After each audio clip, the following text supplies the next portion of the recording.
Que el Señor le bendiga esta hermosa tarde. Estamos agradecidos con el Señor por la oportunidad que nos concede de podernos reunir a través de este medio y de seguir estudiando la palabra del Señor, ya que sabemos que hay una promesa en la palabra de que no regresará vacía, sino que cumplirá el propósito para el cual ha sido enviada. Y en esa perspectiva creemos que Dios hará algo maravilloso a través de su palabra, pues es palabra de Dios y no regresa vacía. En esta noche vamos a hablar acerca de un tema. Todos los temas de la Biblia son interesantes, todos, pero hay algunos que sobresalen quizás por la importancia que se aproxima, como es la escatología, pues son eventos futuros. Y esta noche vamos a estar hablando acerca precisamente del capítulo 20 de Apocalipsis, acerca de los 1000 años, o mejor conocido como el milenio. ¿Qué es el milenio? ¿Y en qué consisten esos 1000 años? Vamos a abordar la palabra del Señor en el capítulo 20, versículo número 1 de Apocalipsis. Dice: y vi un ángel que descendía del cielo con la llave del abismo y una gran cadena en la mano, y prendió al dragón, la serpiente antigua, que es el diablo y Satanás, y lo ató por 1000 años. Y lo arrojó al abismo y lo encerró y puso su sello sobre él, para que no engañase más a las naciones hasta que fuesen cumplidos 1000 años, y después de esto debe ser desatado por un poco de tiempo. Y vi tronos y se sentaron sobre ellos los que recibieron facultad de juzgar, y vi las almas de los decapitados por causa del testimonio de Jesús y por la palabra de Dios, los que no habían adorado a la bestia ni a su imagen, y que no recibieron la marca en sus frentes ni en sus manos, y vivieron y reinaron con Cristo 1000 años. Pero los otros muertos no volvieron a vivir hasta que se cumplieron 1000 años. Esta es la primera resurrección. Yo quiero que note con mucho cuidado y prestar mucha atención. La Biblia nos da una descripción muy interesante. Primero, en el versículo número 1 desciende un ángel con la llave del abismo. Vemos que en el capítulo 9 de Apocalipsis, versículo número 1, el quinto ángel tocó la trompeta y vi una estrella que cayó del cielo, y la tierra se le dio la llave del pozo del abismo. Como esto ya lo estudiamos anteriormente, vemos que del abismo salen demonios, espíritus inmundos a manera de langostas, que van a martirizar a los seres humanos en el período de la tribulación, específicamente en la segunda etapa, en los 3 años y medio restantes. Pues hemos visto que la semana se compone de 3 años y medio primarios y 3 años y medio secundarios. Estos demonios van a ser soltados en la segunda etapa. Y vimos anteriormente de que martirizan al ser humano como tiene facultad el escorpión, y que los van a atormentar por 5 meses. Es interesante notar que de ese abismo donde salieron estos demonios, estos espíritus inmundos, es de notar con mucha atención de que ahí, en ese lugar de confinamiento, una prisión, será llevado nuevamente Satanás y será preso durante 1000 años. Esos 1000 años, mientras Satanás es preso en el abismo, comienza el reinado de 1000 años. Para eso vamos a ver algo muy interesante porque era necesario que este espíritu, Satanás, esté encerrado durante 1000 años, y que en estos 1000 años que vienen, que precisamente van a ser o se van a dar, ¿en dónde? Precisamente en Jerusalén, en Israel, específicamente en la ciudad de Jerusalén.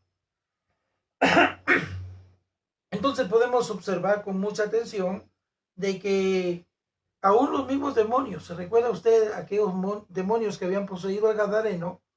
Cuando fueron liberados, los mismos demonios tenían terror de llegar al abismo. Es más, le suplicaron al Señor Jesús que no los enviase al abismo. O sea, qué lugar terrible ha de ser. Y los moradores del abismo, qué clase de espíritus han de ser terribles. Pero que en el momento de la tribulación los sacan a martirizar a la raza humana. Pero hay otro grupo de ángeles, según lo dice Judas capítulo 1, verso 6, a los cuales se encerraron en prisiones de oscuridad, lo que se conoce en griego como tártaros, a los cuales a ellos no les abrieron la puerta. O sea, eso me hace pensar a mí qué clase de espíritus o qué son ángeles caídos, ¿no? ¿Qué clase de ángeles y qué rango han de tener para que los hayan tenido en ese lugar? Pues vemos de que descendió una tercera parte de los demonios, de los ángeles caídos con Satanás. Un grupo se quedaron en las regiones celestes, otro grupo de demonios que son los que fastidian en la tierra, los que vimos en el abismo y los que están en el tártaro, en prisiones de oscuridad. Tal parece ser que son, según su rango, son muy peligrosos y los tienen ahí por alguna razón y no les abren la puerta.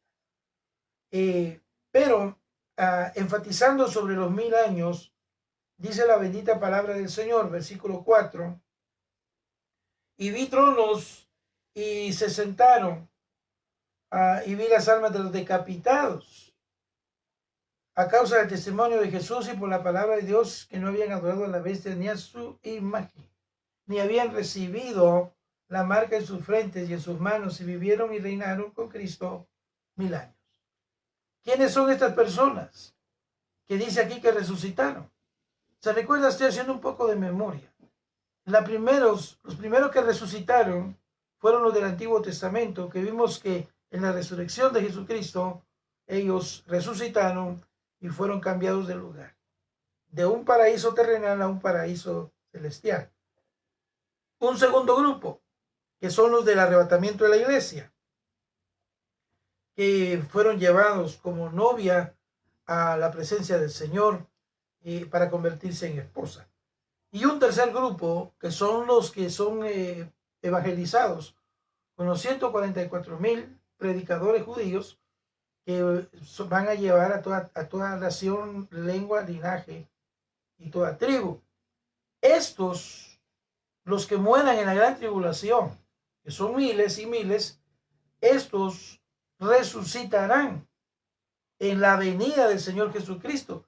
En el capítulo 19 de Apocalipsis, desde el versículo número 11 hasta el versículo número 16, los que regresan con Jesús en la iglesia.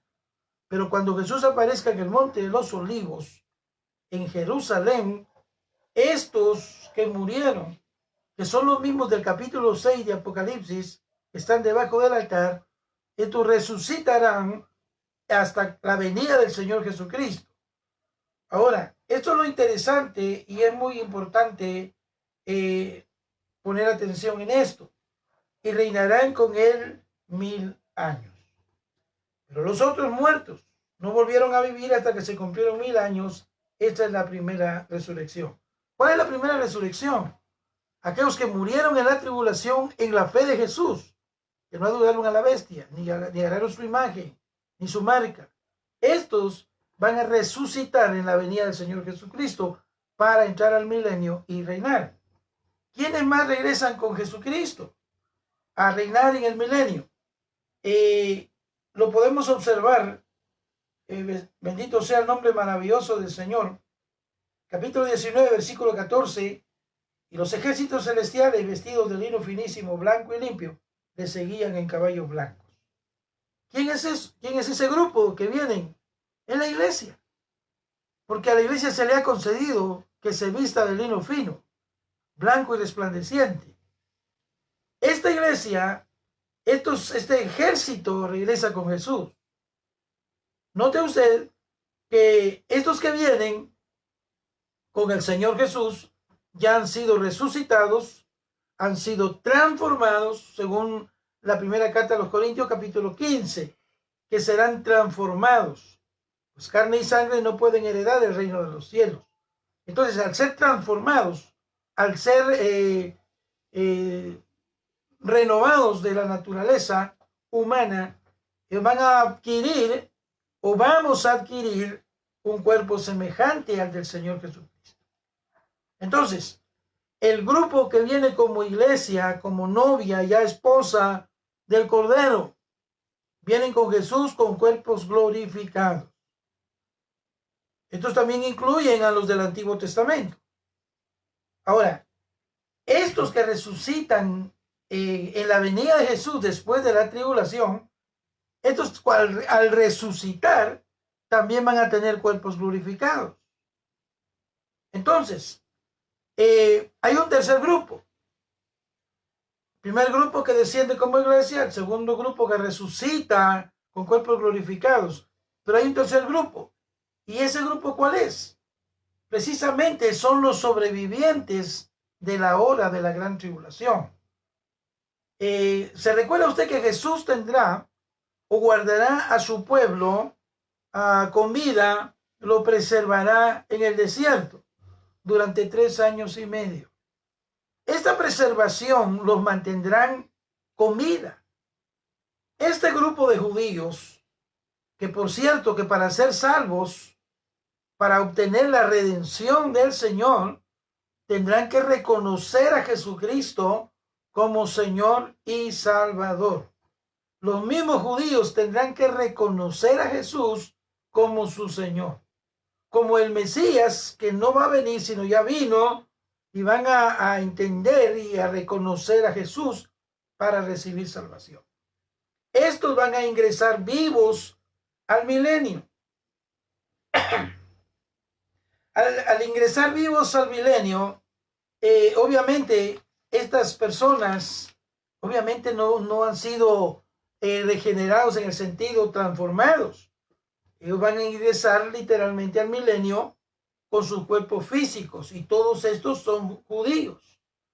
Estos que van a entrar a la tribulación, al milenio, estos son judíos. Ahora, estos son, por eso dice el verso 3, se le encerró y se le puso un sello para que no engañase más a las naciones, hasta que fuesen cumplidos 1000 años. Después de eso debe ser desatado por un poco de tiempo. Alabado sea el nombre maravilloso del Señor. ¿Para qué Satanás es guardado? Para que no engañe a las naciones. Luego debe ser desatado. ¿Para qué? Para que engañe a las naciones. ¿Qué naciones? Es el pueblo judío que en el milenio se ha reproducido. Pues ya dijimos que estos no entran con cuerpos glorificados, transformados, sino entran vivos, literales, al milenio. En el versículo número 7, cuando los 1000 años se cumplan, Satanás será suelto de su prisión. Verso 8, y saldrá a engañar a las naciones que están en los 4 ángulos de la tierra, a Gog y Magog, a fin de reunirlos para la batalla, el número de los cuales es como la arena del mar. Y subieron sobre la anchura de la tierra, y rodearon el campamento de los santos y la ciudad amada, y de Dios descendió fuego del cielo y los consumió. Aquí quiero que note algo muy interesante. Ponga mucha atención en esto. Dice que saldrá a engañar a las naciones. En estos 1000 años, los que ingresaron vivos, judíos vivos, estos no resucitaron, estos no murieron, estos fueron conservados con vida, según lo dice el capítulo 12 de Apocalipsis, que van a ser guardados, preservados con vida en el desierto. Estos judíos, al ingresar al milenio, el periodo de 1000 años, ¿en dónde? En Jerusalén, acá en la tierra, estos, dice la palabra del Señor, que saldrá a engañar a las naciones sobre los 4 ángulos. Oiga esto, en los que están en los 4 ángulos de la tierra, a Gog y Magog. Esto me hace pensar, ¿existirán las naciones? Ahí dice las naciones. Lo que no sabemos si las naciones seguirán teniendo los mismos nombres que ahora conocemos. Lo que sí es seguro es de que van a haber naciones y que Satanás será suelto a los 4 ángulos de la tierra. Esto quiere decir de que no sabemos el nombre de las naciones, pero cuando aquí menciona a Gog y Magog, no es que haya una o vayan a haber una nación que se llame Gog o en tierra de Magog, porque se recuerda usted que Og en tierra de Magog está hablando de Rusia. No sé si va a existir una Rusia en el milenio. No lo sabemos.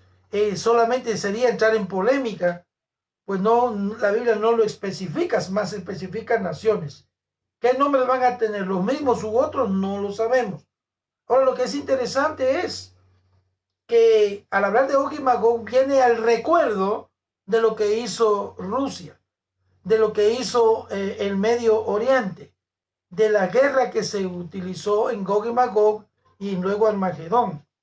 Viene en memoria otra vez, note, no es ni Og y Magog, que es al inicio de los 7 años, tampoco es Armagedón, que es al final de los 7 años, sino este evento es al final de los 1000 años.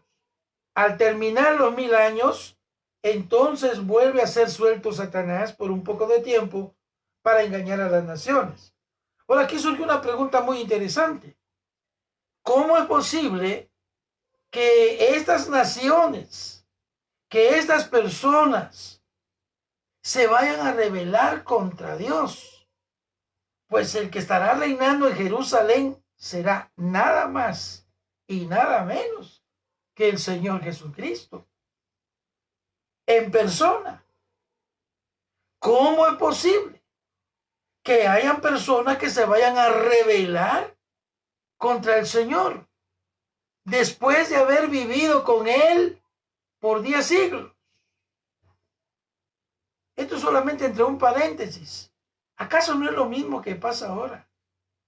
Gente que teniendo una Biblia, gente que perteneciendo a una congregación o a una denominación, le han dado la espalda a Dios. Se rebelan contra Dios de una forma impresionante. Gente que sabiendo que Dios es santo, le dan la espalda. Y que descaradamente le dan la espalda a Dios. Allá será físico, sencillo. ¿Sabe por qué? Porque los hijos nacidos en el milenio, estos, como recuérdese que estamos hablando de judíos vivos, los hijos que nazcan en el milenio traerán siempre el mismo pecado adámico, pues no han sido regenerados. Los judíos que aceptarán a Jesucristo en la tribulación y que serán preservados con vida, ellos reconocerán a Jesucristo y recibirán salvación. Por ende, entrarán al milenio. Pero los hijos nacidos en el milenio traerán la misma naturaleza de pecado.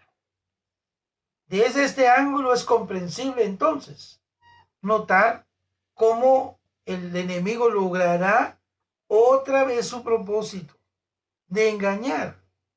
¿Qué es lo que Satanás utilizó el engaño. ¿Pero para qué? Para martirizar e influenciar a una naturaleza caída. La explicación del milenio es esa, porque alguien podrá pensar, ¿cómo es posible que alguien o personas, y que aquí son cientos, dice que el número de los cuales es como la arena de la mar, los que se van a rebelar contra Dios, en este caso contra Jesús, serán como la arena del mar? Son miles los que se van a rebelar contra Dios en el milenio. Entonces, es de pensar, y subieron sobre la anchura de la tierra y rodearon el campamento de los santos y la ciudad amada, y de Dios descendió fuego del cielo y los consumió. En este sentido, no podemos hablar mucho, pues es sencillo. El juicio fue decretado con ellos.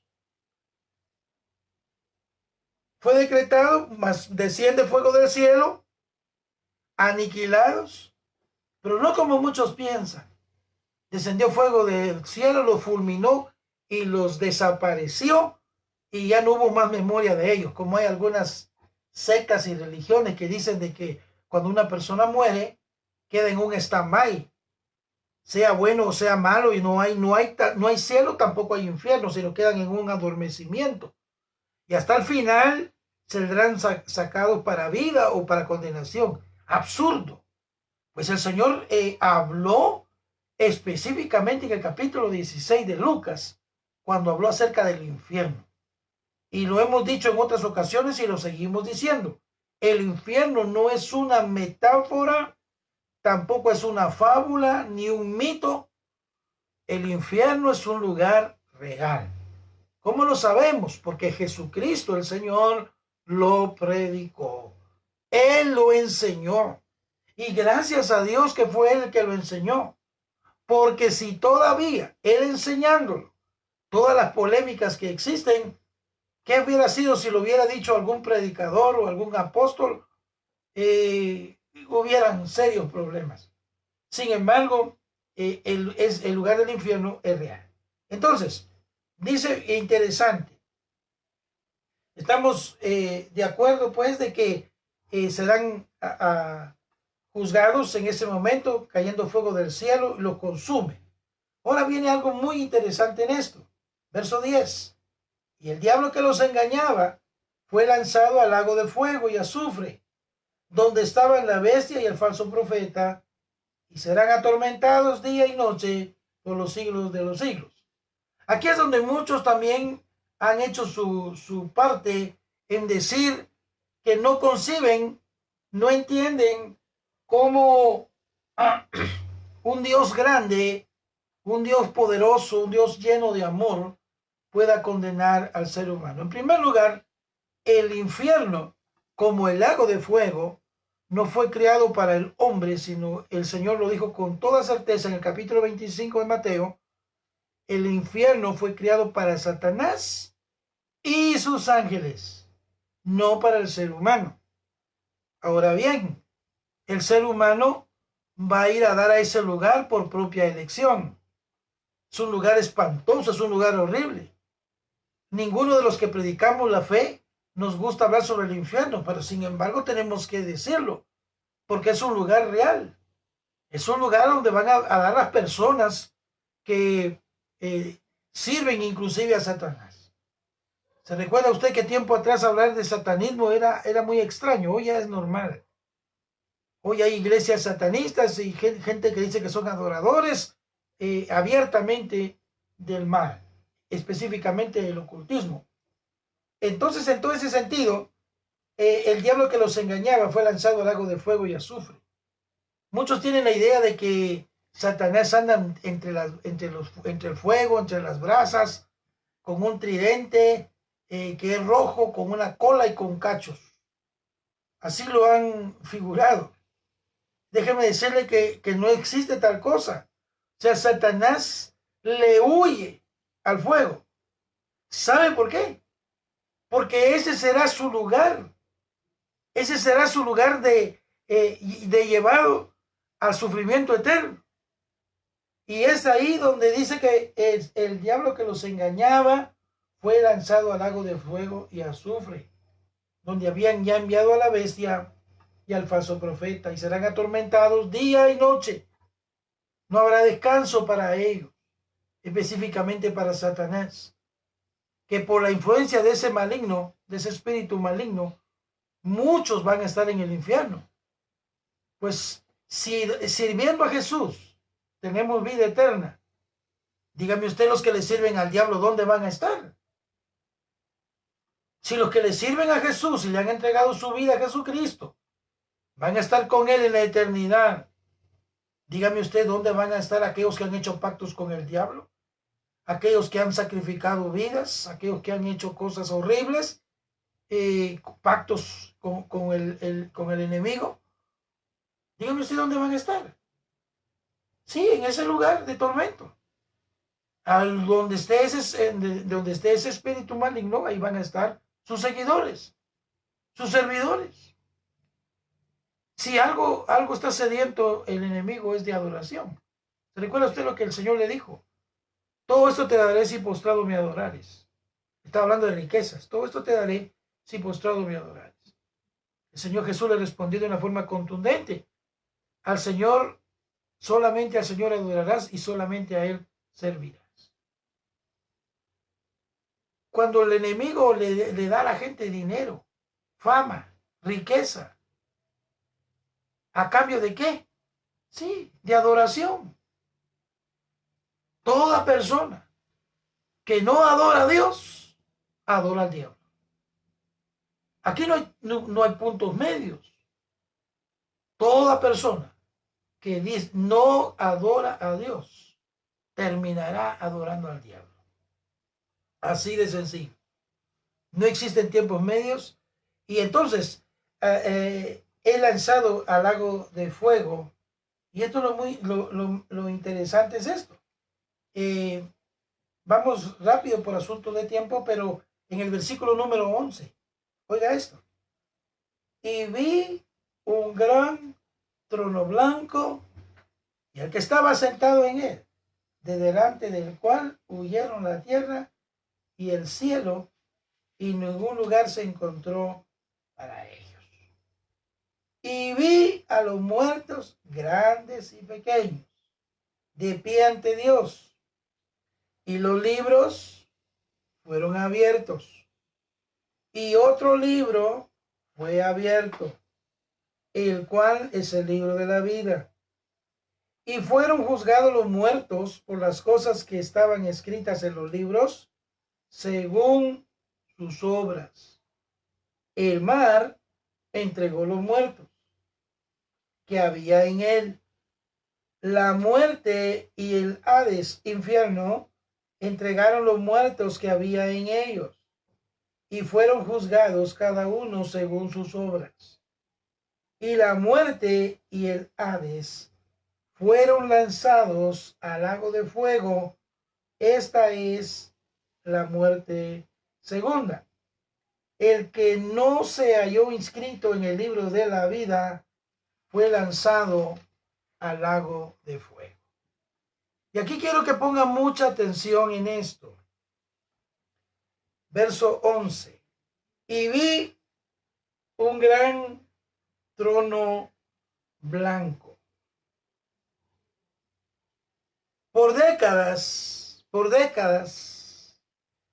se ha creído, se ha enseñado que ese gran trono blanco, el que estaría sentado en ese trono blanco, sería el Padre, juzgando a las naciones. Y digo por décadas porque así se enseñaba anteriormente. Así se ha comprendido, al hablar del trono blanco, se ha comprendido de que el que está sentado ahí es el Padre. Pero realmente, ¿quién está sentado en el trono blanco y del cual huyó la tierra y en ningún lugar se encontró para ellos? Y se sentó en el trono blanco para juzgar. ¿Juzgar a quién? ¿Juzgar a quiénes? Y esto es muy interesante, porque los que serán juzgados acá son los que rechazaron la gran salvación. Jesús sentado en el trono como juez. Aquí no incluye la iglesia. Pues se recuerda usted que la iglesia se fue en el capítulo 4. Aparece hasta aparece otra vez la iglesia en el capítulo 19. En el capítulo 20, verso 4, los muertos en la tribulación, aquellos que recibieron a Jesucristo, resucitan cuando Jesús venga a establecer el milenio. Entonces, ¿de quién está hablando el versículo 11 y el versículo 12? ¿De quiénes está hablando? Sí, de los que están en el milenio.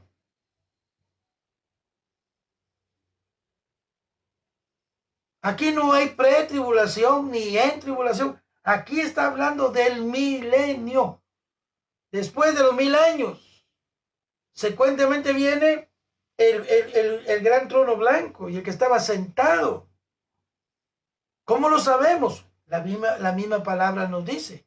¿Cómo podemos estar seguros que del que está hablando ahí no es de nuestro Dios Padre, sino es de nuestro Señor y Salvador Jesucristo? En el Evangelio según San Juan, capítulo 5, versículo número 22. Mire, porque el Padre a nadie juzga, sino que todo el juicio lo dio al Hijo, para que todos honren al Hijo como honran al Padre. El que no honra al Hijo no honra al Padre que le envió. Verso 27.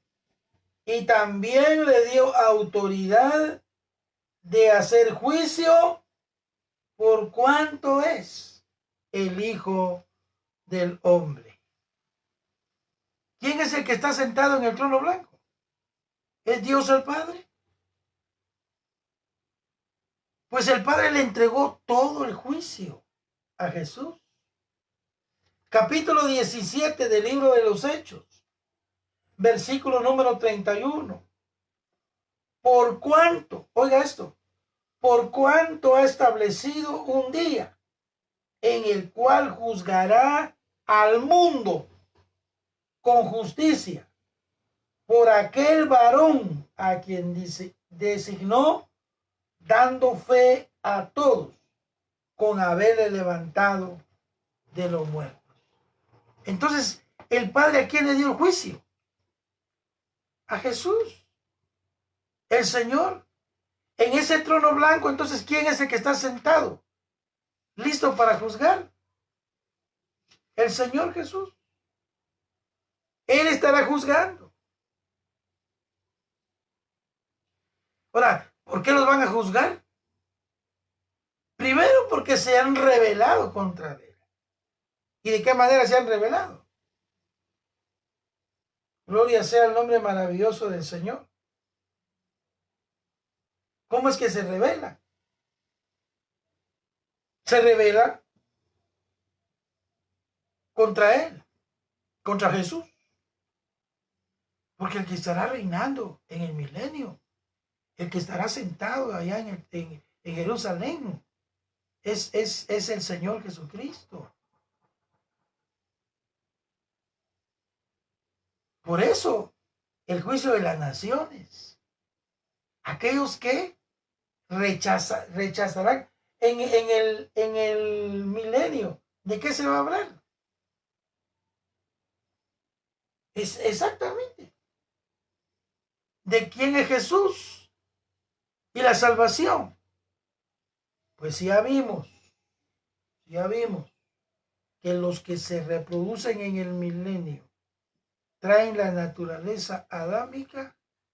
¿Qué es lo único que puede quitar la naturaleza adámica? La sangre de Cristo. El plan de redención. El plan de salvación.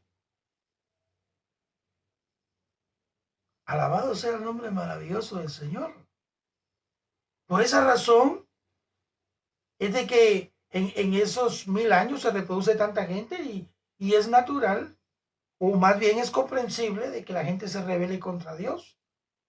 Pues la naturaleza humana, la naturaleza caída, siempre, siempre, siempre se ha rebelado contra Dios. Esto no es nuevo. Entonces, vi los muertos grandes y pequeños. Y los que estaban delante ante Dios, y los libros fueron abiertos, uno más. Y estos versículos los han llevado otra vez al principio. Se recuerda que esto no incluye a la iglesia. ¿Y cómo no la puede incluir? La iglesia fue rescatada. La iglesia fue arrebatada, fue transformada. Estuvo en la voz del Cordero. Esto no puede incluir a la iglesia. Dice la bendita palabra del Señor, las cosas que estaban escritas en ella. El mar entregó los muertos, la muerte y el infierno entregaron los muertos. Todos los que están en el infierno no saldrán de ahí hasta el final de los 1000 años.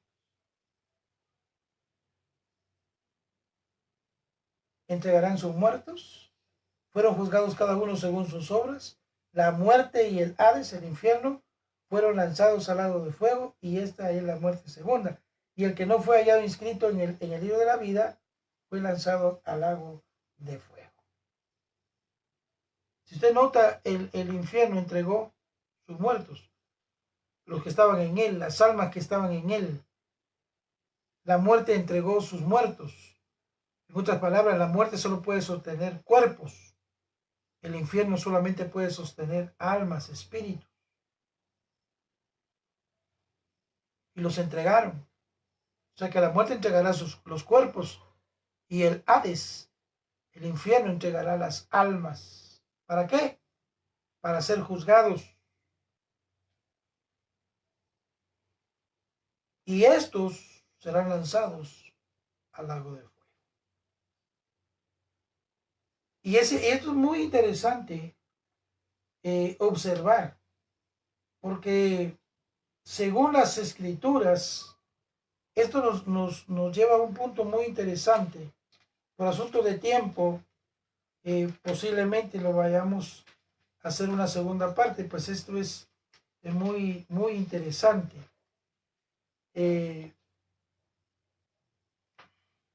Capítulo 2, versículo 5 de Romanos. Pero por tu dureza y por tu corazón no arrepentido atesoras para ti mismo ira para el día de la ira y de la revelación del justo juicio de Dios. ¿Eso qué tiene que ver? El infierno es un lugar de tormento, de angustia, de sufrimiento. Vimos en el capítulo 16 de Lucas. Pero Gehenna, que es el lago de fuego, según las escrituras y según los versículos que podemos observar, hay grados de sufrimiento. ¿Cómo lo comprobamos? Ya lo vimos en Romanos capítulo 2, Mateo capítulo 11, versículo 24. Le estoy leyendo los versículos, pues son versículos muy interesantes que el Señor Jesucristo dijo.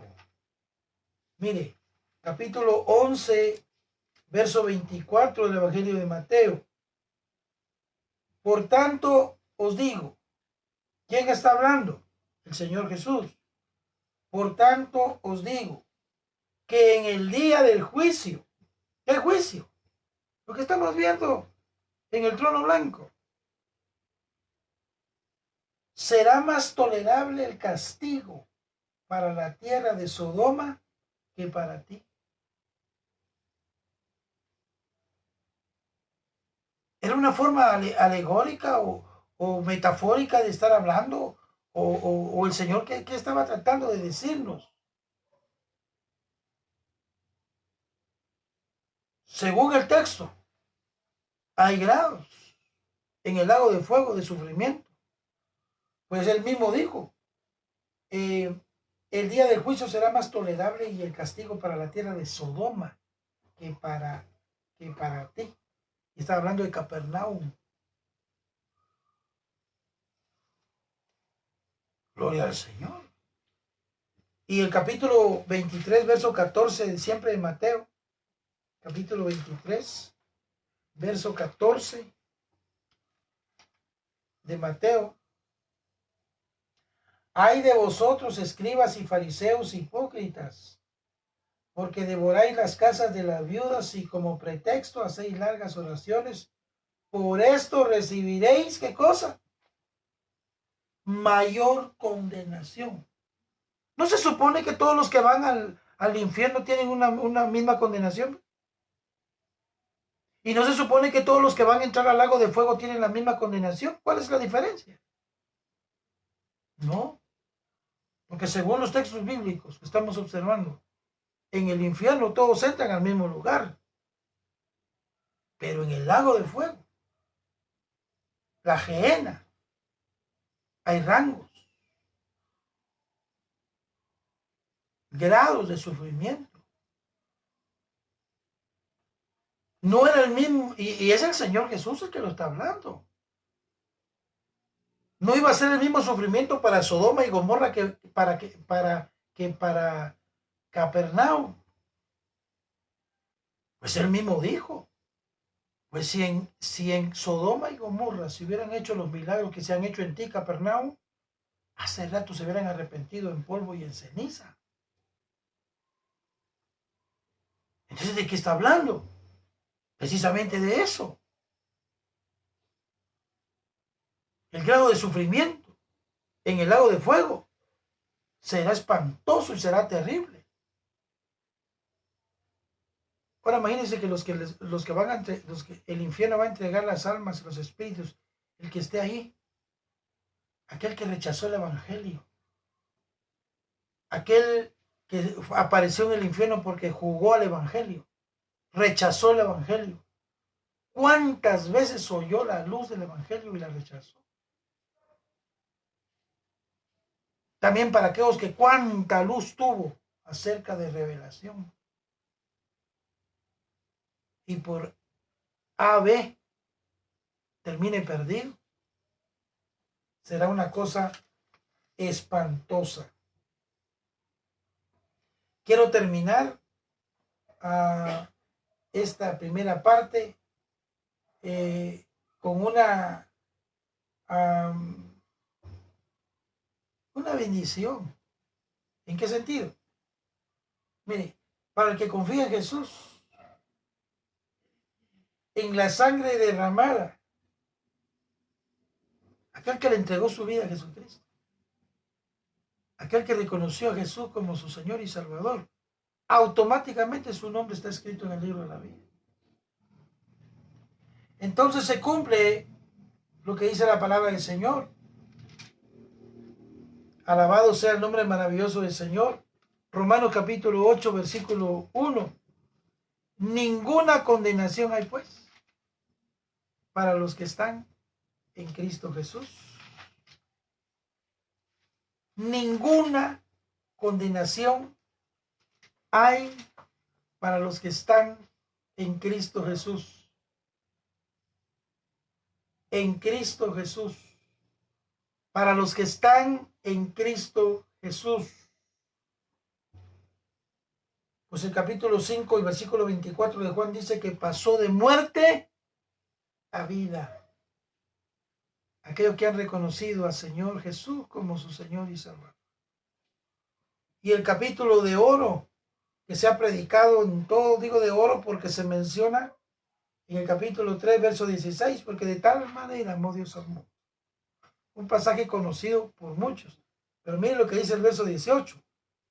El que en él cree, no es condenado, porque el que no cree ya ha sido condenado, porque no ha creído en el nombre del unigénito Hijo de Dios. ¿Qué pasa cuando una persona se le da el evangelio y lo rechaza? No va a ser condenado. Según el versículo, ya ha sido condenado. ¿Cómo lo podemos explicar? Sencillo. Una persona que se le da el evangelio y lo rechaza y se muere, se condenó para la eternidad. El juicio fue decretado desde el momento que rechazó a Jesucristo como Señor y Salvador. Según el versículo, según las Escrituras. ¿Y qué pasa cuando una persona reconoce a Jesucristo? Automáticamente pasa de la muerte a la vida en Cristo Jesús. Por esa razón, nosotros debemos pensar que Dios es un Dios grande. Ninguna condenación hay para los que están en Cristo Jesús. Cerciórate de que tu vida le pertenece a Jesús. Porque el que vive en pecado a sí mismo se engaña. Cerciórate de que tu vida le pertenece a Jesús. Y no caigas en el que muchos han caído. No, yo creí, yo soy salvo. De todas maneras yo creí. Porque hay muchos que se dicen ser y no lo son. Cerciórate en el nombre de Jesús antes que sea demasiado tarde. Pues la misma carta a los Corintios nos exhorta: probaos si estáis en fe. Probaos a vosotros mismos si estáis en fe. Que el Señor bendiga tu vida. En el nombre del Señor Jesucristo, cerciórate de que le perteneces al Señor. Que Dios te bendiga en el nombre de Jesús.